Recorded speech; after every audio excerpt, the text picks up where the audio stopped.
नमस्कार, जय हिंद मातरम दोस्तों। स्वागत है आप सभी का अमन सर जी चैनल पे। और आशा है आपका प्रिपरेशन अच्छा चल रहा होगा। अ, आप सब कैसे हैं हमें ज़रूर बताइए। ठीक है, आइए हम लोग अपने सीटेट 2013 का जो हिंदी के 30 क्वेश्चंस हैं उनको आज हम लोग करेंगे। ठीक है, पीवाईक्यू का धमाकेदार सेशन हम लोग शुरू करेंगे। ठीक है, तो उससे पहले हम लोग सबसे पहले जो गद्य दिया हुआ है तो उसको पढ़ लेते हैं। ठीक है, और उसी के बेसिस पे क्वेश्चन आता है तो ये देख लीजिएगा। ठीक है, तो देखिए, समाज में पाठशालाओं, स्कूलों तथा शिक्षा की दूसरी दुकान की कोई कमी नहीं है। छोटे से छोटे बच्चे को माँ बाप स्कूल भेजने की जल्दी करते हैं। 2-2.5 साल के बच्चे को भी स्कूल में बिठाकर आ जाने का आग्रह भी हर घर में बना हुआ है। इसके विपरीत हर घर की दूसरी सच्चाई यह भी है कि कोई भी माँ बाप बालकों के बारे में, बालकों की सही शिक्षा के बारे में और साथ ही सच्चा एवं अच्छा माता पिता तथा अभिभावक होने का शिक्षण कहीं से भी प्राप्त नहीं करता। माता पिता बनने से पहले किसी भी नवयुवा जोड़े को यह नहीं सिखाया जाता है कि माँ बाप बनने का अर्थ क्या है। इससे पहले किसी भी जोड़े को यह भी नहीं सिखाया जाता है कि अच्छे और सच्चे दाम्पत्य की शुरुआत कैसे की जानी चाहिए। पति पत्नी होने का अर्थ क्या है यह भी कोई नहीं बताता। परिणाम साफ है कि जीवन शुरू होने से पहले ही घर टूटने बिखरने लगते हैं। घर बसाने की शाला न आज तक कहीं खुली है और न खुलती दिखती है। समाज और सत्ता दोनों या तो इस संकट के प्रति सजग नहीं है या फिर इसे अनदेखा कर रहे हैं। ठीक है, तो ये गद्य है और इसी के बेसिस पे क्वेश्चन पूछे जाएंगे। ठीक है, तो उसको बताइएगा आप लोग। तो देखिए, क्वेश्चन नंबर 1 पे कि भी शब्द है निम्न में से क्या हो जाएगा। क्रिया होगा, क्रिया विशेषण या संबंधवाचक या निपात। तो इसका सही उत्तर हो जाएगा निपात। ठीक है, निपात क्या होता है। भी एक निपात शब्द के बाद लगकर उस पर विशेष बल प्रदान करने का कार्य करता है। ठीक है, तो किसी शब्द के बाद में लगता है निपात। ठीक है, और उस पर जिस शब्द के अंत में लगता है उस पर बल देने का काम करता है। ठीक है, नेक्स्ट क्वेश्चन देखिए। इसके विपरीत हर घर की दूसरी सच्चाई यह भी है कि शुक्ति, वास्तविकता, सद्वचन। ठीक है, तो इसका सही उत्तर हो जाएगा ऑप्शन सी। ठीक है, वास्तविकता। ठीक, देखिए, दिए गए संदर्भ में सच्चाई का अर्थ वास्तविकता से है जो घर घर की व्यवहारिक स्थिति को दर्शाता है। ठीक है, नेक्स्ट क्वेश्चन देखिए। घर के टूटने बिखरने का मुख्य कारण क्या है। अभी हम लोग पढ़े हैं। ठीक है, ऑप्शन देख लीजिए। बच्चों के बारे में न जानना, माता पिता बनने का अर्थ न जानना, दाम्पत्य का अर्थ न जानना, घर बसाने की जल्दी करना। इसका सही उत्तर हो जाएगा दाम्पत्य का अर्थ न जानना। अगर आप दाम्पत्य का अर्थ नहीं जानते हैं तो घर तो बिखरेगा ही ना, गद्यांश के अनुसार। ठीक है, अच्छे और सच्चे दाम्पत्य तथा पति पत्नी होने का सही अर्थ न जानना ही घर टूटने का मुख्य कारण है। ठीक है, नेक्स्ट क्वेश्चन देखिए। हर घर में किस चीज़ का आग्रह बना हुआ है। बच्चों को स्कूल न भेजने का, बहुत छोटे बच्चों को स्कूल में पढ़ाने का, बहुत छोटे बच्चे की दुकान भेजने का, बहुत छोटे बच्चों को स्कूल में बिठाकर आने का। तो इसका सही उत्तर हो जाएगा ऑप्शन डी। तो बहुत छोटे बच्चों को स्कूल में बिठाकर आने का ये सही उत्तर हो जाएगा। तो गद्यांश में स्पष्ट लिखा है कि 2-2.5 साल के बहुत छोटे बच्चे को भी स्कूल में बिठाकर आने का आग्रह हर घर में है। ठीक है, नेक्स्ट क्वेश्चन देखिए। लेखक के लिए किसका शिक्षण प्राप्त करना जरूरी है। पति पत्नी बनने का, बच्चों को किसी भी प्रकार की शिक्षा देने का, अच्छे माता पिता बनने का, छोटे छोटे बच्चों को उच्च विद्यालय में प्रवेश दिलाने का। तो इसका सही उत्तर हो जाएगा ऑप्शन सी, अच्छे माता पिता बनने का। बहुत ज़रूरी है। ठीक है, माँ बाप कैसे बनते हैं ये चीज़ का भी शिक्षा देना गद्यांश के अनुसार। ठीक है, देखिए, लेखक के अनुसार सच्चा और अच्छा माता पिता तथा सही अभिभावक बनने का उचित शिक्षण प्राप्त करना बेहद आवश्यक है। नेक्स्ट क्वेश्चन देखिए। माता पिता को बच्चों की सही शिक्षा के बारे में जानना क्यों जरूरी है। ऑप्शन देखिए। बच्चों को ज्ञानवान बनाया जा सके, ताकि बच्चों को उच्च डिग्रियां प्राप्त करवाई जा सके, ताकि बच्चे स्वयं प्रवेश लेने योग्य बन सके, जिससे बेहतर समाज का निर्माण किया जा सके। तो इसका सही उत्तर हो जाएगा ऑप्शन डी। तो बच्चों की सही शिक्षा के बारे में जानना इसलिए भी ज़रूरी है कि बच्चा समाज का निर्माण किया जा सके, बेहतर बच्चे से बेहतर समाज के निर्माण किया जा सके। ठीक है, तो देखो, बच्चों की सही शिक्षा से उसका सर्वांगीण विकास होता है, जिससे अंततः एक सुदृढ़ और बेहतर समाज का निर्माण संभव होता है। नेक्स्ट क्वेश्चन देखिए। समाज और सत्ता किसके प्रति सजग नहीं है? अभिभावकों द्वारा शिक्षा प्राप्त न करने के प्रति, ज्ञानवान समाज न बन पाने के गंभीर संकट के प्रति, घर बसाने की शिक्षा देने वाले शाखा खोलने के प्रति, माता पिता द्वारा बच्चों का पालन पोषण न करने के प्रति। तो इसका सही उत्तर हो जाएगा ऑप्शन सी, घर बसाने की शिक्षा देने वाली शाखा खोलने के प्रति। ठीक है, तो गद्यांश के अनुसार समाज और सत्ता घर बसाने और सही दाम्पत्य सिखाने वाली शाखा खोलने के संकट के प्रति सजग नहीं है। ठीक है, नेक्स्ट क्वेश्चन देखिए। लेखक के अनुसार सबसे पहले क्या जानना जरूरी है? दाम्पत्य की शुरुआत कैसे की जाती है, बच्चों के बारे में, बच्चों की शिक्षा के बारे में, माता पिता के शिक्षा स्तर को। ठीक है, तो इसका सही उत्तर हो जाएगा ऑप्शन ए। ठीक है, दाम्पत्य की शुरुआत कैसे की जानी चाहिए ये जानना जरूरी है। देखिए, लेखक के अनुसार जीवन शुरू करने से पहले यह जानना जरूरी है कि अच्छे और सच्चे दाम्पत्य की शुरुआत कैसे की जाए। ठीक है, नेक्स्ट क्वेश्चन देखिए। माता पिता शब्द युग्म है, सार्थक निरर्थक शब्द युग, सार्थक शब्द युग, निरर्थक शब्द युग, पुनरुक्त शब्द युग। इसका सही उत्तर है सार्थक शब्द युग्म। ठीक है, तो माता और पिता दोनों ही शब्द अपने आप में स्वतंत्र और अर्थपूर्ण है, इसलिए यह एक सार्थक शब्द युग्म है।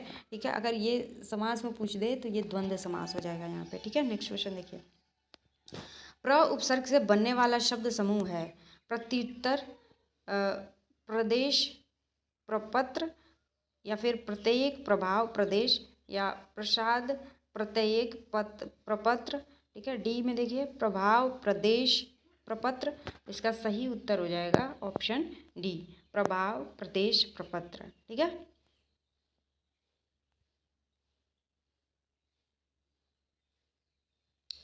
प्रभाव में क्या हो जाएगा? प्रधन भाव, प्रदेश में प्रधन देश, और प्रपत्र में प्रधन पत्र। ठीक है, तो तीनों शब्दों में प्र उपसर्ग का शुद्ध रूप से प्रयोग किया गया है, इसलिए ये ऑप्शन सही हो जाएगा। ठीक है, नेक्स्ट क्वेश्चन देखिए। कवि ने किसकी महिमा का खंडन किया है? रत्नों का, विविध के विधान का, भाग्यवाद का, वसुधा का। तो देखिए इसका सही उत्तर हो जाएगा ऑप्शन सी, भाग्यवाद का। ठीक है, जो हम लोग अभी पोइट्री पढ़े हैं तो उसी के बेसिस पे हमको इसका आंसर देना था। ठीक है, देखिए कवि ने इन पंक्ति में केवल भाग्य के भरोसे बैठे रहने की प्रवृत्ति अर्थात भाग्यवाद का खंडन किया है। ठीक है, नेक्स्ट क्वेश्चन देखिए। विधि अंक से तात्पर्य है न्यायवादी, न्याय अंक, विधाता लिखा होना, या भाग्य का लिखा होना। तो इसका सही उत्तर हो जाएगा भाग्य का लिखा हुआ। ठीक है, विधि अंक। ठीक है, नेक्स्ट और देखिए विधि का अर्थ विधाता या भाग्य होता है, अंक का अर्थ लेखा होता है, अतः इसका तात्पर्य भाग्य का लिखा हुआ हो जाएगा। ठीक है, नेक्स्ट क्वेश्चन देखिए। कवि के अनुसार यदि भाग्य ही सब कुछ होता तो क्या होता? रत्न स्वयं प्रकाश युक्त हो उठते, रत्न मिल जाते, पैरों के नीचे वसुधा होती, या फिर धरती स्वयं ही रत्न रूपी संपत्ति उगल देती। तो इसका सही उत्तर हो जाएगा ऑप्शन डी, धरती स्वयं ही रत्न रूपी संपत्ति उगल देती। ठीक है, तो कवि का मानना है कि यदि केवल भाग्य ही सब कुछ होता तो पृथ्वी बिना परिश्रम के स्वयं ही अपने रत्न उगल देती। नेक्स्ट क्वेश्चन देखिए। तुकबंदी के कारण कौन सा शब्द बदले हुए रूप में प्रयुक्त हुआ है? उगल, रत्न, प्रबल, स्वयं। तो इसका सही उत्तर है ऑप्शन बी, रतन। ठीक है, तुकबंदी के कारण रतन शब्द बदले हुए रूप में प्रयुक्त हुआ है। ठीक है, देखिए काव्य में तुकबंदी और लय बनाए रखने के लिए मानक शब्द यानी रत्न के स्थान पे तद्भव परिवर्तित रूप रतन का प्रयोग हुआ है। ठीक है, नेक्स्ट क्वेश्चन देखिए। इनमें से कौन सा वसुधा का समानार्थी है? जलधि, वसुंधरा, महीप, वारिधि। तो इसका सही उत्तर हो जाएगा ऑप्शन बी, वसुधा। ठीक है, वसुधा का अर्थ पृथ्वी या धरती होता है, जिसका सही पर्यायवाची या समानार्थी शब्द वसुंधरा होता है। ठीक है, नेक्स्ट क्वेश्चन देखिए। बच्चों की मौखिक भाषा का सतत आकलन करने का सबसे बेहतर तरीका क्या है? शब्द पढ़वाना, प्रश्नों के उत्तर पूछना, विभिन्न शब्दों में बातचीत, सुने हुए को दोहराने के लिए कहना। तो इसका सही उत्तर हो जाएगा ऑप्शन सी। ठीक है, विभिन्न शब्दों में बातचीत, विभिन्न जीवन स्तरों में संदर्भों में बातचीत करने से बच्चों की मौलिक अभिव्यक्ति और मौलिक भाषा क्षमता का सहज आकलन होता है। नेक्स्ट क्वेश्चन देखिए। भाषा में सतत और व्यापक आकलन का उद्देश्य क्या है? देखिए तो ऑप्शन, वर्तनी की अशुद्धि के बिना लिखने की अक्षमता का आकलन, भाषा के व्याकरण का आकलन करना, भाषा के मौखिक और लिखित रूपों के प्रयोग की क्षमता का आकलन, पढ़कर समझने की क्षमता का आकलन। तो इसका सही उत्तर हो जाएगा ऑप्शन सी। ठीक है, भाषा के मौखिक और लिखित रूप के प्रयोग की क्षमता का आकलन। ठीक है, तो भाषा में सतत और व्यापक आकलन का उद्देश्य यही होता है कि जो भाषा की मौखिक और लिखित रूपों के प्रयोग की क्षमता का आकलन किया जा सके। बच्चा कितना मौखिक रूप से बोल सकता है या लिखित रूप से लिख सकता है, ये आकलन। ठीक है ना, तो आकलन का मुख्य उद्देश्य यह जाता है कि बच्चा मौखिक और लिखित दोनों रूपों में भाषा का प्रयोग कितनी कुशलता से करता है। ठीक है, देखिए मुझे बार बार ये चीज़ बोलना ठीक तो नहीं लगता है, लेकिन एक चीज़ समझिए कि PYQ आपका एकदम मास्टर की है, इसको एकदम कर जाइएगा। ठीक है, दूसरी चीज़ ये है कि अगर आपको वीडियो अच्छा लग रहा है तो चैनल सब्सक्राइब कर लीजिए प्लीज़, क्योंकि उससे हमें मोटिवेशन मिलता है। ठीक है, आगे की वीडियो बनाने के लिए। ठीक है, और CTET का ऐसे ही आपको वीडियो लगातार मिलते रहेंगे। पहले हम लोग PYQ करेंगे, PYQ करने के बाद हम लोग का नेक्स्ट सेशन यही होगा कि मैं क्वेश्चंस लेके आऊँगी हर सब्जेक्ट वाइज, मतलब चैप्टर वाइज, फिर मिक्स क्वेश्चन, फिर प्रैक्टिस भी दूंगी टेलीग्राम पे आपको लास्ट तक करने के लिए। आप अगर जितना मैं दे रही हूँ कंटेंट अगर कर लेंगे तो आपका कुछ भी नहीं छूटेगा, ये मैं प्रॉमिस कर सकती हूँ इतना आप लोगों को। ठीक है, तो चैनल सब्सक्राइब कर लीजिए। ठीक है, और सुपर टेट की भी साथ में क्लासेस शुरू हो जाएंगी आज से। ठीक है, चलिए आगे बढ़ते हैं हम लोग। भाषा कक्षा में विभिन्न दृश्य श्रव्य साधनों के उपयोग का उद्देश्य नहीं है। ऑप्शन देखिए, आधुनिक तकनीक को कक्षा में लाना, सभी प्रकार के बच्चों की आवश्यकताओं का ध्यान रखना, सीखने सिखाने की प्रक्रिया को रुचिकर बनाना, या फिर विद्यालय प्रमुख के निर्देशों का पालन करना। तो इसका सही उत्तर हो जाएगा ऑप्शन डी, विद्यालय प्रमुख के निर्देशों का पालन करना। ठीक है, देखिए दृश्य श्रव्य सामग्री का उपयोग शिक्षण को प्रभावी और समावेशी बनाने के लिए होता है, केवल निर्देशों के पालन के लिए नहीं। ठीक है, नेक्स्ट क्वेश्चन देखिए, पाठ्यपुस्तक की भाषा। ऑप्शन देखिए, बच्चों की घर व समुदाय की भाषा से मिलती जुलती होनी चाहिए, या फिर तत्सम प्रधान होनी चाहिए, या तद्भव प्रधान होनी चाहिए, या अधिकाधिक कठिन शब्दों से युक्त होना चाहिए। तो इसका सही उत्तर हो जाएगा ऑप्शन ए, बच्चों की घर व समुदाय की भाषा से मिलती जुलती होनी चाहिए। ठीक है, देखिए पाठ्यपुस्तकों की भाषा बच्चे के घरेलू वातावरण से जुड़ी होने पर वह पाठ को सहजता और आसानी से समझ पाता है। नेक्स्ट क्वेश्चन देखिए, प्राथमिक स्तर पर भाषा सिखाने से तात्पर्य है भाषा वैज्ञानिक तथ्य स्पष्ट करना, भाषा का व्याकरण सिखाना, उच्च स्तरीय साहित्य पढ़ना, भाषा का प्रयोग सिखाना। तो इसका सही उत्तर हो जाएगा ऑप्शन डी, भाषा का प्रयोग सिखाना। ठीक है, प्राथमिक स्तर पर भाषा सिखाने का से तात्पर्य यही है कि भाषा का प्रयोग कहाँ किया जाए, बच्चे को ये सिखाया जाए। ठीक है, तो प्राथमिक स्तर पर भाषा शिक्षण का मूल उद्देश्य बच्चों को विभिन्न व्यवहारिक परिस्थितियों में भाषा का सफल प्रयोग सिखाना है। नेक्स्ट क्वेश्चन देखिए, घर की भाषा और विद्यालय में पढ़ाई जाने वाली भाषा।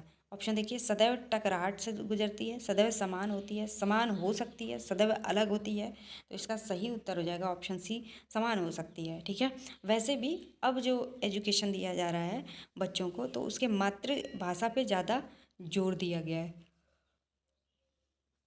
ठीक है, तो मातृभाषा और विद्यालय की प्रथम भाषा एक ही हो सकती है, इसलिए दोनों भाषाओं में समानता होना स्वाभाविक रूप से संभव है। ठीक है, नेक्स्ट क्वेश्चन देखिए, प्राथमिक स्तर पर हिंदी भाषा शिक्षण के लिए सबसे अधिक महत्वपूर्ण है भाषा प्रयोग के अवसर, पाठ्य पुस्तक, उच्च स्तरीय तकनीकी यंत्र, व्याकरणीय नियमों का स्मरण। तो इसका सही उत्तर हो जाएगा ऑप्शन ए, भाषा प्रयोग के अवसर। ठीक, देखो बच्चों को जितना अधिक भाषा प्रयोग के अवसर मिलेंगे उनका भाषा कौशल और अभिव्यक्ति उतना ही बेहतर विकसित होगी। ठीक है, नेक्स्ट क्वेश्चन देखिए, हिंदी प्रयोग के विविध रूपों को जानने के लिए सर्वाधिक उपयोगी साधन हो सकता है। ऑप्शन देखिए, बाल साहित्य का विविध उपयोग, शिक्षण की विधियों का संपूर्ण ज्ञान, सुंदर ढंग से छपी पुस्तकें, उच्च स्तरीय लेखन सामग्री। तो इसका सही उत्तर हो जाएगा ऑप्शन इसका सही उत्तर हो जाएगा ऑप्शन ए। ठीक है, बाल साहित्य का विविध उपयोग। ठीक है, इसमें सारे ही क्वेश्चन ऐसा लग रहा था ऑप्शन तो कन्फ्यूजिंग ऑप्शन है। देखिए, विविध प्रकार के बालक का साहित्य बच्चों को भाषा की रंगतों और विविध प्रयोगों से सजग रूप से परिचित कराता है। ठीक है, नेक्स्ट क्वेश्चन देखिए, कक्षा 1 और 2 के बच्चों के लिए आप किस तरह की कहानी का चयन करेंगे जो बहुत छोटी हो, जिससे बहुत सारे पात्र हों, जिसमें 2 ही पात्र हों, या फिर जिसके शब्दों वाक्यों घटनाओं के वर्णन की शैली चित्रात्मक हो। तो देखिए 1 और 2 के बच्चों को ज़्यादा क्या समझ में आता है, चित्र, ठीक है। तो चित्र शब्द मतलब देखे होंगे आप, क ख ग घ भी लिखा होता है तो बगल में चित्र बनाया होता है, क्यों? क्योंकि बच्चा जो है ना चित्र घर में हमेशा देखा रहता है, ठीक है। अ से अनार, तो अनार वो देखा होता है, तो बस उसको बस उससे परिचित कराना होता है, तो इसलिए चित्र के माध्यम से बच्चा जल्दी सीख लेता है, ठीक है। तो छोटे बच्चे चित्रों और चित्रात्मक शैली के प्रति जल्दी आकर्षित होते हैं, जिससे वे कहानी को सरलता से समझ पाते हैं, ठीक है। नेक्स्ट क्वेश्चन देखिए, प्राथमिक स्तर पर भाषा शिक्षण की प्राथमिकता होनी चाहिए। ए केवल बोलकर पढ़ने की क्षमता विकसित करना, बी कविता और कहानी के द्वारा केवल श्रवण कौशल का विकास करना, सी बच्चों की रचनात्मक और मौलिकता को पोषित करना, डी बच्चों की चित्रांकन क्षमता का विकास करना।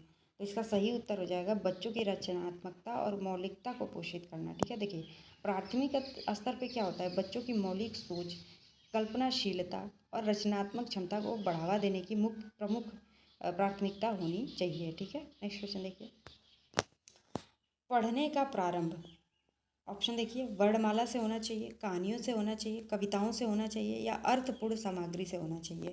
तो इसका सही उत्तर हो जाएगा ऑप्शन डी, ठीक है, अर्थपूर्ण सामग्री से होना चाहिए, ठीक है। पढ़ने का प्रारंभ, देखिए पढ़ने की प्रक्रिया का वास्तविक अर्थ समझना है, अतः पठन का प्रारंभ सदैव किसी अर्थपूर्ण और संदर्भ युक्त सामग्री से होना चाहिए, ठीक है। नेक्स्ट क्वेश्चन देखिए, भाषा के बारे में कौन सा कथन उचित है? ए भाषा अनिवार्यतः लिखित होती है, बी भाषा नियमबद्ध व्यवस्था है, सी भाषा व्याकरण का अनुकरण करती है, डी भाषा और बोली में कभी भी कोई संबंध नहीं होता है। तो इसका सही उत्तर हो जाएगा ऑप्शन बी, भाषा नियमबद्ध व्यवस्था है, ठीक है। देखिए भाषा एक जटिल और नियमबद्ध व्यवस्था है, ठीक है, रूल गवर्न सिस्टम है जो अपने नियमों के तहत कार्य करती है, ठीक है। आप देखे होंगे व्याकरणीय तरीके से पूरा व्यवस्थित है भाषा, ठीक है, साइंटिफिक टाइप की है। नेक्स्ट क्वेश्चन देखिए, प्राथमिक कक्षाओं में रोल प्ले भूमिका निर्वाह का उद्देश्य होना चाहिए। ए बच्चों को अभिनय सिखाना, बी एक पद्धति के रूप में इसका उपयोग करना, सी विभिन्न संदर्भों में भाषा प्रयोग के अवसर प्रदान करना, डी बच्चों को अनुशासित रखना। तो इसका सही उत्तर हो जाएगा ऑप्शन सी, ठीक है। देखिए विभिन्न संदर्भों में मतलब अलग अलग संदर्भ में भाषा प्रयोग के अवसर अगर प्रदान करेंगे बच्चों को, तो रोल प्ले मतलब रोल प्ले जो मेथड है उससे भाषा का मतलब बच्चे के अंदर ना रोल प्ले के माध्यम से ये पता चल जाएगा कि किस जगह पे हमको किस टोन में और कितना बात करनी है, ठीक है। तो विकास होता है इससे बच्चों को अपनी विभिन्न परिस्थितियों में कैसे मतलब रहा जाए, ठीक है। देखिए रोल प्ले से बच्चों को वास्तविक तथा काल्पनिक संदर्भों में बिना किसी झिझक के अपनी बात कहने और भाषा प्रयोग के अवसर मिलते हैं, ठीक है। नेक्स्ट क्वेश्चन देखिए, भाषा हमारे शरीर में बिखरी मिलती है, यह कथन किस पर लागू नहीं होता? ऑप्शन देखिए, भाषा प्रयोगशाला, बी अखबार, सी विज्ञापन, डी साइन बोर्ड। तो इसका सही उत्तर है ऑप्शन ए, भाषा प्रयोगशाला, ठीक है। देखिए अखबार, विज्ञापन और साइन बोर्ड प्राकृतिक सामाजिक परिवेश का हिस्सा है, जबकि भाषा प्रयोगशाला एक नियंत्रित कृत्रिम शिक्षण स्थल है, ठीक है। तो आइए नेक्स्ट पे बढ़ते हैं हम लोग क्वेश्चन पे, और आज का ये जो है ना लास्ट क्वेश्चन है। तो आशा है पीछे के क्वेश्चंस आपको समझ में आए होंगे। देखिए सीटेट का रिपीटेड क्वेश्चंस है, 10 क्वेश्चन तो आपको गद्य से मिल जाएगा, 5 या 6 क्वेश्चन आपको मिल जाता है पद्य से, ठीक है। तो 15 नंबर तो आपका यहीं से मिल गया। अब और बाकी सीडीपी है, तो सीडीपी का कॉन्सेप्ट सिंपल सी बात है, सारे ऑप्शन को देख लीजिए, बच्चा के अगेंस्ट अगर कोई ऑप्शन जा रहा है उसको तुरंत एलिमिनेट कर दीजिए, केवल कहीं भी दे रहा है वो ऑप्शन भी गलत होएगा, ठीक है। तो इस तरह से आप कर देंगे, ठीक है। और मैंने तुक्का लगाने का एक तरीका बताया था आप लोगों को कि सबसे लेंदी जो होगा, अगर कुछ नहीं समझ में आ रहा है तो उस पर ऑप्शन पे टिक लगा दीजिए, ठीक है। आइए और आज का ये लास्ट क्वेश्चन हम लोग अटेंड करते हैं, ठीक है। कक्षा में कुछ बच्चे लिखते समय वर्तनी संबंधित त्रुटियां करते हैं, एक भाषा शिक्षक के रूप में आप क्या करेंगे? शब्दों का सही रूप लिखते हुए बच्चों को दोनों तरह के शब्दों का अवलोकन करके अंतर पहचानने का अवसर देंगे, या उन्हें सख्त निर्देश देंगे कि वे आगे से गलती ना करें उनकी, या फिर उनकी त्रुटियों पर बिल्कुल ध्यान नहीं देंगे, या उनसे शब्दों को 20 बार लिखने के लिए कहेंगे? तो देखिए ये तीनों जो लास्ट के ऑप्शन है वो गलत हो जाएंगे, क्यों? देखिए उनसे सख्त निर्देश में तो आप बात कर ही नहीं सकते हैं। दूसरी चीज़ ये है कि उनकी त्रुटियों पे ही तो ध्यान देने के लिए आपको रखा गया है, ठीक है। और फिर इग्नोर नहीं कर सकते आप बच्चे को। फिर उनसे शब्दों को 20 बार लिखने के लिए कहेंगे, नहीं, बच्चे को ऐसी तरह की प्रताड़ना नहीं देना है। इसका सही उत्तर हो जाएगा शब्दों का सही रूप लिखते हुए बच्चों को दोनों तरह के शब्दों का अवलोकन करके अंतर पहचानने का अवसर देंगे। ठीक है, तो ये सही उत्तर हो जाएगा। देखिए, अंतर पहचानने और स्वयं अवलोकन करने से बच्चे त्रुटि का कारण समझ पाते हैं और सही वर्तनी स्थानीय रूप से सीख पाते हैं। तो thank you so much video पूरा देखने के लिए। आशा है आपको समझ में आए होंगे। ठीक है, और ऐसे ही प्रश्नों की श्रृंखला हम लोग का जारी रहेगा। चैनल सब्सक्राइब कर लीजिए आप लोग। मिलते हैं हम लोग नेक्स्ट क्लास में।